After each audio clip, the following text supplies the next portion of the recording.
Reject कर दिया और अब वो सारे बिल्स जो है आज दोबारा असेंबली से पास किए जा रहे हैं। और कानून यही है कि जैसे असेंबली इसको पास कर देगी तो फिर गवर्नर साहब के पास दोबारा जाएंगे, लेकिन उसके बाद वो कंसीडर किए जाएंगे कि ये बिल पास हो गए हैं।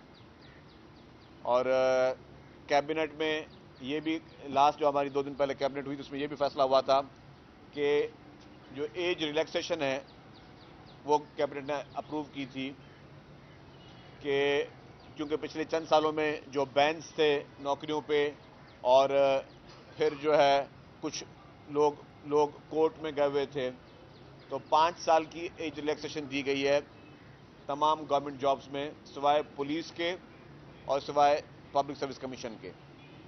तो वो एग्जेम्पशन जो दी गई है, एज रिलैक्सेशन दी गई है, उससे सिंध भर के नौजवानों के लिए एक और उम्मीद की किरण जो है वो पैदा हुई है कि अब वो अप्लाई कर सकेंगे। जो अदालतों में जो वक्त ज़ाय हुआ उसकी वजह से उनको कोई प्रॉब्लम नहीं होगा। दूसरी बात, जो अभी रिसेंटली सेवण में एक हादसा हुआ और अफसोसनाक हादसे से काफ़ी कीमती जानें गईं। बहुत अफसोस की बात है कि पंजाब हुकूमत के इत्तलात महकमे ने और उनकी वजीर साहिबा ने उस पर भी सियासत करने की कोशिश की। मैं समझता हूं कि निहायत ही अफसोसनाक अमल है, कीमती जानों पे एक हादसे पे भी जो है वो सियासत उन्होंने की। लेकिन जो मैंने बयान देखा वो मुझे ऐसा बयान लगा कि जैसे कि उनको किसी ने हकायक बताए ही नहीं थे। हकायक मतलब अगर कोई भी शख्स किसी चीज़ पे बयान दे तो उससे पहले बेहतर है कि होमवर्क कर ले। वो मैं देख रहा हूं कि पंजाब हुकूमत की, चाहे उनकी चीफ मिनिस्टर साहिबा हों या पंजाब हुकूमत की इंफॉर्मेशन मिनिस्टर साहिबा हों, जो भी स्टेटमेंट देते हैं वो बगैर किसी तैयारी के देते हैं। उनकी चीफ मिनिस्टर साहिबा ने एक दफ़ा कह दिया कि जी ये पाकिस्तान का पहला प्रोजेक्ट जो है ईवी बस वो लॉन्च कर रही है। हालांकि हमने कहा कि भाई ईवी बस हम कब की जो है लॉन्च कर चुके थे। फिर उनकी चीफ मिनिस्टर साहिबा ने कहा कि जी ऑटिज्म सेंटर जो उन्होंने बनाया यह पाकिस्तान का पहला है। हम इससे कितने साल पहले इतने पता इस तरह के पता नहीं कितने ऑटिज्म सेंटर सिंध में बना चुके हैं, जो कि आप लोग सब यहाँ पे जितने जर्नलिस्ट हैं वो सब देख चुके हैं ऑटिज्म सेंटर्स, और एक शहर में नहीं हम काफ़ी शहरों में बना चुके हैं। तो उनको हक़ाइक़ का पता नहीं होता। इसी तरीके से उनकी वज़ीर इत्तलात साहिबा ने फरमाया कि पीपुल्स पार्टी की हुकूमत है और पीपुल्स पार्टी ये रोड बना नहीं सकी। ये उनके इल्म में मैं लाना चाहता हूं कि ये रोड नेशनल हाईवे अथॉरिटी का है, सेवन वाला रोड। इसी तरीके से हैदराबाद से सक्खर रोड भी नेशनल हाईवे अथॉरिटी का है। सेवन वाले जिस रोड पे रोजाना कीमती जाने जाती हैं, यही हमारा चिल्लाना है, यही हमारा जो है वो शिकायत है कि रोजाना कीमती जाने जो जाती हैं सेवन वाले इस रोड से, वो एनएचए को रोड बनाना है, उन पे फर्ज है, क्योंकि फेडरल गवर्नमेंट का रोड है। और मैं एक और बात का भी इंकशाफ करता चलूं कि हुकूमत सिंध ने क्योंकि इसको प्रायोरिटी पे रखा था, हुकूमत सिंध ने 7 अरब रुपए वफाकी हुकूमत को दिए, सिंध हुकूमत ने, कि ये आप पैसे लें, इस रोड को जल्दी बनाएं। हालांकि रोड आपका था, हुकूमत सिंध ने प्रायोरिटी में रख के उसको 7 अरब रुपए दिए इस रोड के लिए। उसके बावजूद आज दिन तक वो रोड कंप्लीट नहीं हुआ है। तो ये नाअहली वफाकी हुकूमत की है।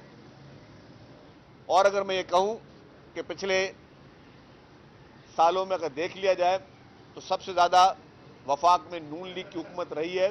तो ये नून लीग की वफाकी हुकूमत की नाअहली है कि वो रोड अभी तक मुकम्मल नहीं कर सकी है। और हैदराबाद से सक्खर का रास्ता जो है वो, उसमें भी जो एक्सीडेंट्स हो रहे हैं वो भी नाअहली वफाकी हुकूमत की है और नून लीग की हुकूमत की है। तो मैं समझता हूं कि पंजाब की इंफॉर्मेशन मिनिस्टर साहिबा जब शोला अंगेज बयान देती हैं और ख़ासतौर पर जब चीफ मिनिस्टर पर या बाकियों पर तनकीद करती हैं, तो ये भी सोच लें कि जवाब भी आएगा। और हम सिर्फ झूठी बातें नहीं बोलेंगे, हम कोई मफरूज़ों पे बातें नहीं करेंगे, ना ही हम कोई झूठे रिकॉर्ड लोगों को बताएंगे। हम सिर्फ आपको सच बताएंगे। हमारा मकसद सिर्फ यह कि हम सच बोलें और सच में आपको बताएं कि ये आपकी नाअहली हैं। आपकी पंजाब हुकूमत आज भी, आपका जो भी तफसीली बयान था मैं उस पर ज़्यादा नहीं बोलना चाहता, लेकिन पीपुल्स पार्टी में इतना से जवाब दे दूं कि पीपुल्स पार्टी का सिंध में जेन्युइन मैंडेट है।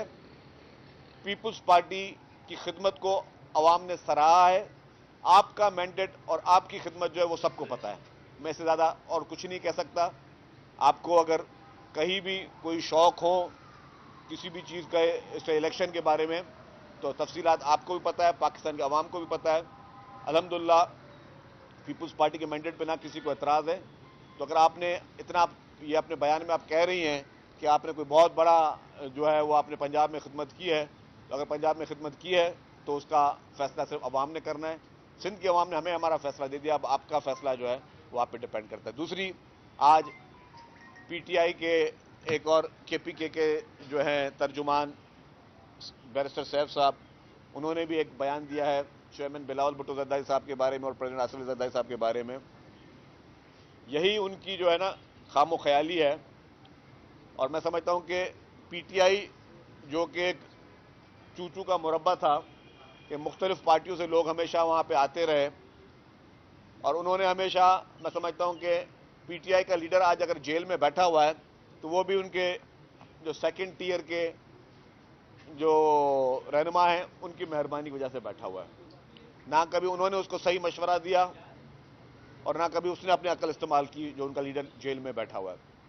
और इसी वजह से इन्होंने ना सिर्फ पाकिस्तान की अवाम को गलत चीज़ों में धकेला, लेकिन खुद भी इंटरनेशनल लेवल पे भी पाकिस्तान को नुकसान पहुंचाने की हर मुमकिन कोशिश इमरान खान ने और पीटीआई ने की। पीटीआई की ये जितनी भी पिछले 2-3 साल में ख़ास तौर पर सियासत रही है, वो सिर्फ और सिर्फ उसमें इंतशार, उसमें मुल्क को नुकसान पहुंचाना, मुल्क के इदारों को नुकसान पहुंचाना, आईएमएफ को हिट करके मुल्क को नुकसान पहुंचाना, मुल्क की तरक्की को नुकसान पहुंचाना, वो सिर्फ और सिर्फ इनका मकसद ये रहा कि अगर इमरान खान को कोई रिलीफ नहीं मिलता तो हम पाकिस्तान को किसी भी हद तक अगर नुकसान पहुंचाना हो तो इसमें गुरेज ना करें। और इसमें पीटीआई की पूरी पीटीआई शामिल रही है, अकेला इमरान खान शामिल नहीं रहा है इसमें। जिस तरीके से ये आईएमएफ को फोन कर की फोन कॉल्स जो रिकॉर्ड में आई कि आईएमएफ को ये लोग फोन कर रहे थे और आईएमएफ को जो है ये खत लिख रहे थे कि जी पाकिस्तान को मजीद लोन ना दिए जाएं। फिर सोशल मीडिया के जरिए जिस तरीके से पाकिस्तान की पॉलिटिकल पार्टीज की और पाकिस्तानी इदारों की जिस तरीके से हजाराशाही ये लोग कर रहे थे, फिर इंटरनेशनल फोरम्स पे बैठकर, जिसमें इसराइली जरीदे की रिपोर्टें एक आई ओपनर है, जेरूसलम पोस्ट की आर्टिकल्स एक आई ओपनर हैं। इसके अलावा इंटरनेशनल कम्युनिटी में जिस तरीके से इन्होंने पाकिस्तान के खिलाफ मुकदमा लड़ा और आज दिन तक पाकिस्तान को पीटीआई इंटरनेशनली ग्लोबली नुकसान पहुंचाने की हर मुमकिन कोशिश कर रही है, वो किसी छुपी हुई नहीं है। और सबसे बड़ा जिस तरीके से 9 मई का इंतशार जो कि इमरान खान ने पैदा किया, जो तमाम हदें पार की, वो भी किसी से छुपी नहीं है।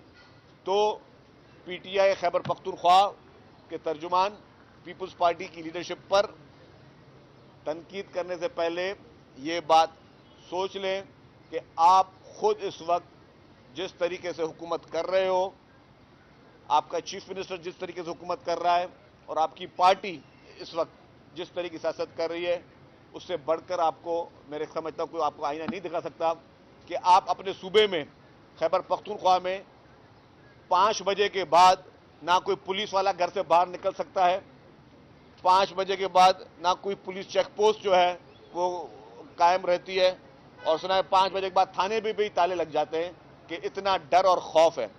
तो आपकी खैबर पख्तूनख्वा में 15 साल से हुकूमत है, 15 साल में एपीएस जैसे वाकये भी आपके सूबे में हुए, 15 साल में बन्नू जेल ब्रेक भी जो है वो आपके सूबे में हुई, 15 साल में रोजाना दहशतगर्दी की वाकयात हो रही है। और आपका चीफ मिनिस्टर और आपकी हुकूमत, जिसका पहला फर्ज यह है कि अवाम की जान और माल की हिफाजत करना, वो छोड़कर वो इस्लामाबाद पे यलगार करने के लिए बिजी है।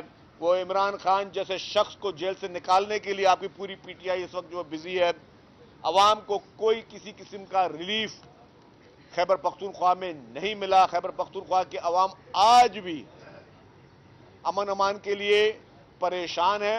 और अगर मैं ये कहता हूं 15 साल से पीटीआई की हुकूमत है खैबर पख्तूनख्वा में, अगर इतना ही अच्छा काम कर रहे हैं तो खैबर पख्तूनख्वा से लोग कारोबार करने के लिए, मजदूरी करने के लिए सिंध सूबे में जो जिस तरीके से आ रहे हैं उसका साफ जाहिर है कि आप अपने सूबे में उन लोगों को ना तहफ़्फ़ुज़ फराहम कर सकते हो, ना कारोबारी मौक़े फराहम कर सकते हो, ना ही उनको किसी किस्म का रिलीफ दे सकते हो।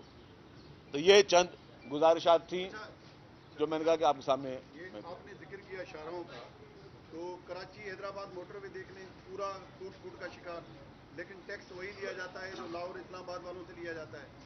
इसी तरह जो है वो हैदराबाद सक्खर मोटरवे अभी तक कोई ख़ास पेशरफ्त नज़र नहीं आती। 7 वाला कातिल रोड बना हुआ है, तो इस पर आप वफाक से, क्योंकि वफाकी हुकूमत आपकी ताकत और बलबूते पर कायम है, आप दो टोक बात क्यों नहीं करते सर? देखिए जी, हमने कभी पीपुल्स पार्टी ने ब्लैकमेलिंग की सियासत नहीं की।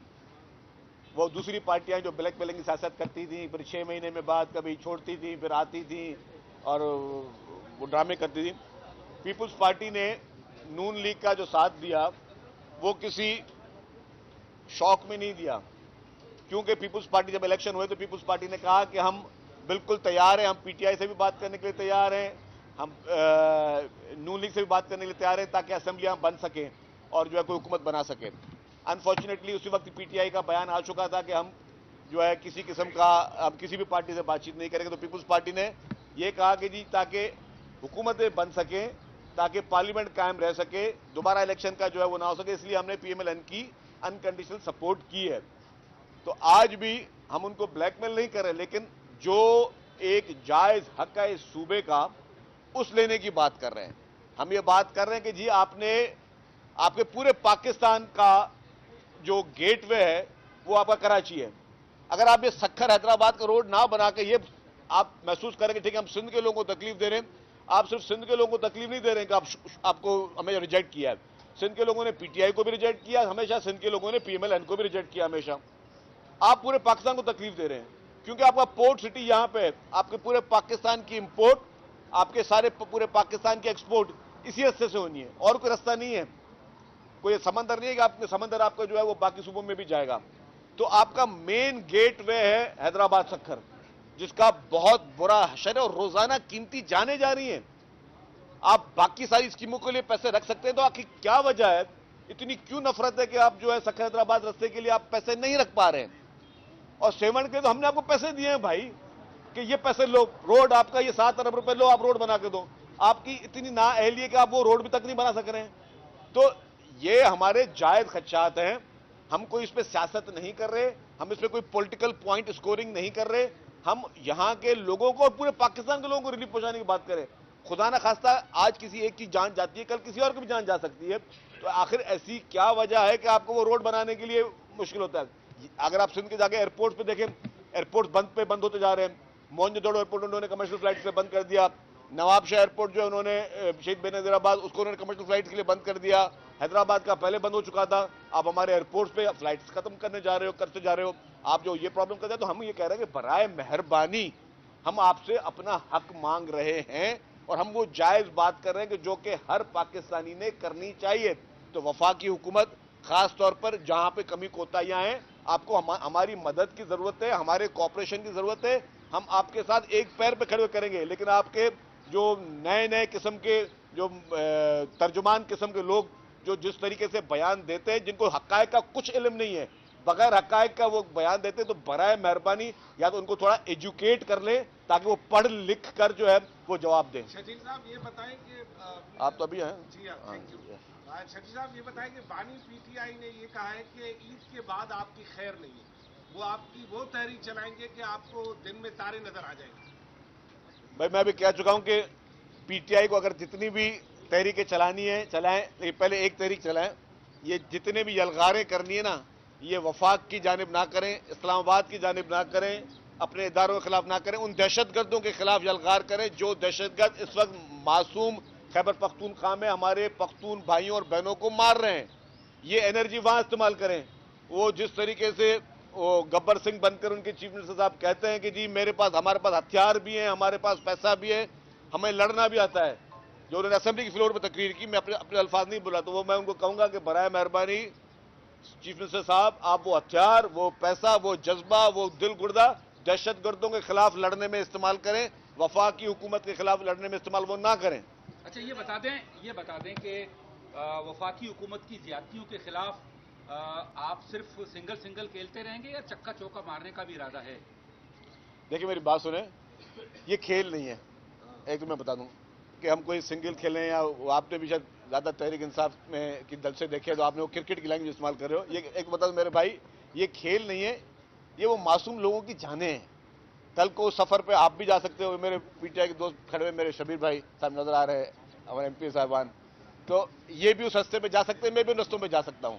तो 7 का रास्ता अगर वफाकी हुकूमत ने बनाना है तो बनाए, नहीं बनाना तो हमें बता दे कि भाई हम लोग नहीं बना सकते, तो जो फिर हमने जो पैसे खर्च किए वो भी देते, हम फिर आप दोबारा बना दें। इस तरीके से हैदराबाद सक्खर का रोड है, वो हमने बनाना है, वो बनाए हम लोग।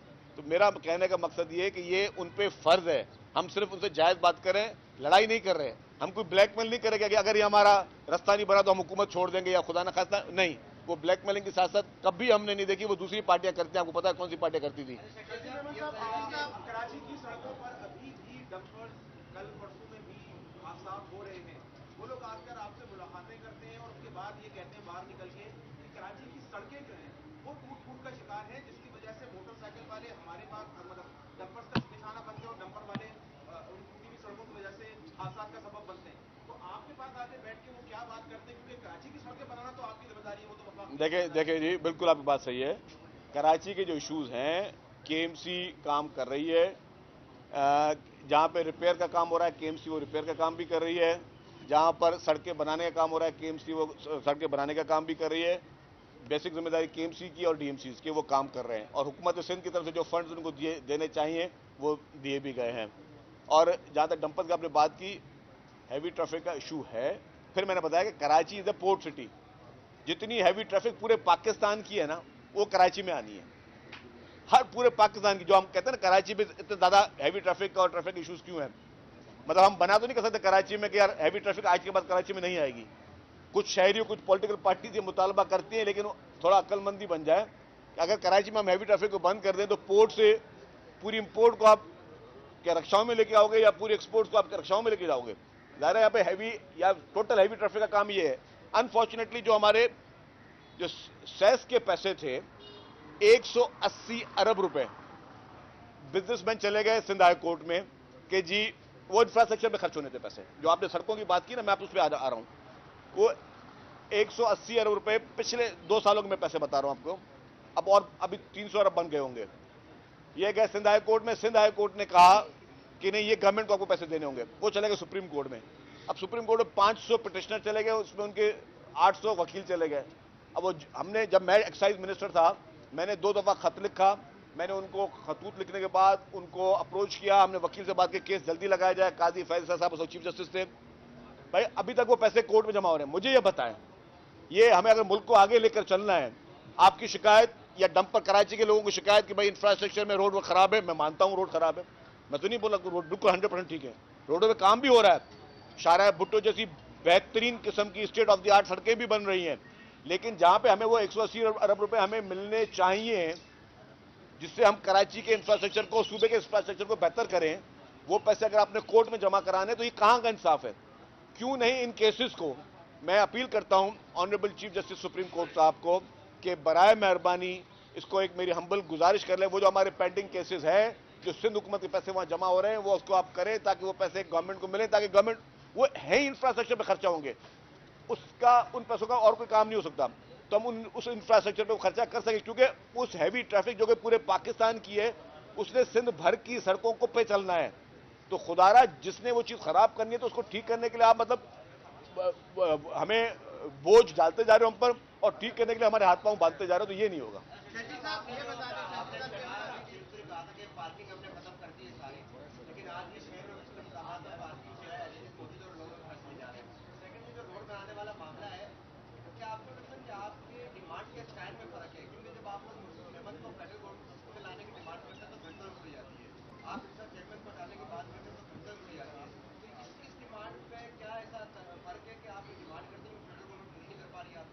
नहीं, डिमांड पे ज्यादा हमने काम किया हुआ है, हमने इस पर खतूत लिखे हुए हैं, डिमांड पे काम किया हुआ है, हमने सीसीआई की मीटिंग में इसको उठाया हुआ है। हर उस फोरम पे, जिस फोरम पे इस इशू को उठाना चाहिए, हमने इस फोरम को उस इशू पे उठाया है। अनफॉर्चुनेटली फेडरल गवर्नमेंट की तरफ से जो है वो इग्नोर किया जा रहा है हमारी इस जायज डिमांड को। हाँ, पार्किंग वाली बात देखिए, गवर्नमेंट ने अनाउंस कर दिया है कि तमाम चार्ज पार्किंग जो है वो आज से खत्म हो जाएंगी। अगर कोई चार्ज पार्किंग चला रहा है तो वो इलीगल है। बराए मेहरबानी आप हमें मैसेज करें, हमें नंबर दें, आप साफी हजरात बैठे हुए हैं, आप गवर्नमेंट को कंप्लेंट करें, हम उन चार्ज पार्किंग को खत्म करेंगे।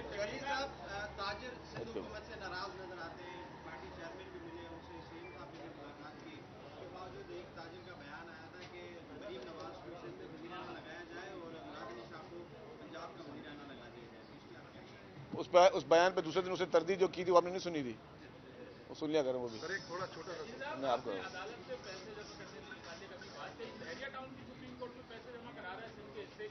वो सुप्रीम कोर्ट ने वो अकाउंट बंद कर दिया, आपको पता भी नहीं है। वो हमारी डिमांड ये है कि वो पैसे भी सिंध हुकूमत को आने, वो अकाउंट सुप्रीम कोर्ट बंद कर चुकी है। थोड़ा सर्वे कर लें। Thank you.